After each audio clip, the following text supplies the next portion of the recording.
আরে মকর সংক্রান্তি চুলটা লাগছে না সেই বোতলটা পড়ে গেল কেলা। এবার আমি কি খাবো এত ঠান্ডায়? বোতলটা কোথায় গেল?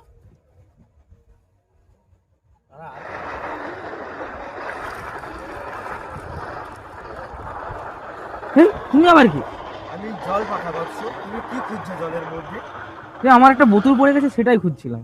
কিসের বোতল? এমনি আমার একটা বোতল আর কি। তোমার কি এই বোতল বলছো?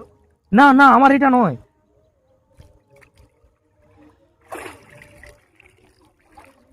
তোমার কি এই বোতল বলছো? হ্যাঁ হ্যাঁ, এটাই আমার, এটাই আমার। তুমি মিথ্যে কথা বলছো বলছো, তুমি কিছুই পাবে না না না না না।